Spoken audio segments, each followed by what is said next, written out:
കൊല്ലത്ത് വീണ്ടും തീ തുപ്പും കാർ. കൊല്ലം ചവറ MSN കോളേജിൽ ശനിയാഴ്ച നടന്ന ഓട്ടോ ഷോയിലാണ് നിയമവിരുദ്ധമായി രൂപമാറ്റം വരുത്തിയ തീ തുപ്പുന്ന വാഹനങ്ങൾ എത്തിയത്. വിവിധ ക്യാമ്പസുകളിൽ ഓട്ടോ ഷോ നടത്തുന്ന സംഘമാണ് ചവറയിലും എത്തിയത്.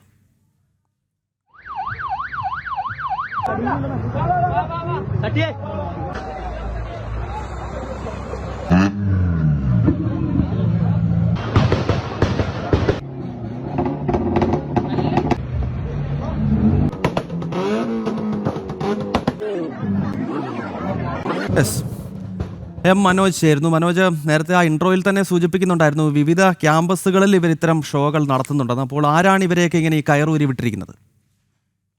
ഗൗതം, കുറച്ച് ദിവസങ്ങൾക്ക് മുൻപാണ് ഈ കൊല്ലത്ത് കുണ്ടറയിൽ വെച്ച് ഒരു വാഹനം MVD പിടികൂടുന്നത്. അതായത് ഒരു വിവാഹ വേദിക്ക് സമീപം ഇത്തരത്തിൽ തീ തുപ്പുന്ന അഭ്യാസ പ്രകടനവുമായി ഒരു കാറിന്റെ ദൃശ്യങ്ങൾ പ്രചരിച്ചിരുന്നു.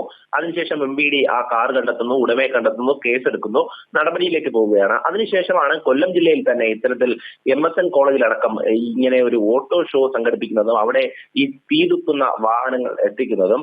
സാധാരണയായി കോളേജുകളിലൊക്കെ ഓട്ടോ ഷോ സംഘടിപ്പിക്കാറുണ്ട്. പക്ഷേ ഇത്തരത്തിൽ നിയമവിരുദ്ധമായി രൂപമാറ്റം നടത്തിയിട്ടുള്ള വാഹനങ്ങൾ ഈ ഓട്ടോ ഷോയ്ക്ക് വേണ്ടി നിരത്തിലൂടെയാണ് എത്തിക്കുന്നത്. അതിന്റെ ദൃശ്യങ്ങളിലൊക്കെ നമ്മൾ കണ്ടതാണ്.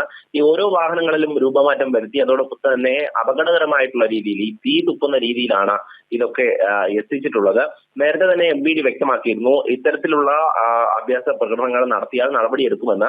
അതോടൊപ്പം തന്നെ ഈ തീ തുപ്പുന്ന കാറുകൾ, ഇതിനെ സംബന്ധിച്ചിടത്തോളം അത് ആ വാഹനത്തിനും അതോടൊപ്പം തന്നെ സമീപത്ത് നിൽക്കുന്നവർക്കും വലിയ തരത്തിലുള്ള ഒരു അപകട ഭീഷണി കൂടെ ഉയർത്തുന്നതാണ്. എന്തായാലും ഇത്തരത്തിൽ നിരവധി ക്യാമ്പസുകളിൽ ഇവർ എത്തുകയും ഓട്ടോ ഷോ സംഘടിപ്പിക്കുകയും ചെയ്യുന്നുണ്ട് എന്നുള്ളതാണ്. അതായത് ക്യാമ്പസിൽ തന്നെ വിദ്യാർത്ഥികളുടെ ഒക്കെ തന്നെ ക്ഷണത്തോടു കൂടിയാണ് ഇവർ എത്തുന്നത്. എന്തായാലും ഈ ഒരു സംഘത്തിന് വേണ്ടി MVD അവരെ നിരീക്ഷിച്ച് തുടങ്ങിയിട്ടുണ്ട് എന്നാണ് മനസ്സിലാക്കുന്നത്. ഈ ദൃശ്യങ്ങളൊക്കെ തന്നെ ഇന്ന് സമൂഹ മാധ്യമങ്ങളിൽ വ്യാപകമായി പ്രചരിക്കുന്നുണ്ട്. കൊല്ലത്ത് വീണ്ടും തീ തുപ്പുന്ന കാർ എത്തിയിരിക്കുന്നു. നിയമവിരുദ്ധമായി രൂപകൽപ്പന ചെയ്തിട്ടുള്ള ഈ കാർ പല ക്യാമ്പസുകളിലും ഇതിനു മുമ്പ് പ്രദർശിപ്പിച്ചിട്ടുണ്ട്. അതേ സംഘം തന്നെയാണ് ഇപ്പോൾ ചവറയിലെ കോളേജിലും ഇതേ തീ തുപ്പുന്ന കാറുമായി എത്തിയിരിക്കുന്നത്. നിയമവിരുദ്ധ പ്രവർത്തനങ്ങൾ നമ്മുടെ നാട്ടിൽ ക്യാമ്പസുകളിലൊക്കെ തുടർക്കഥയാവുകയാണ്. മനോജാണ് വിവരങ്ങളുമായി ചേർന്നത്.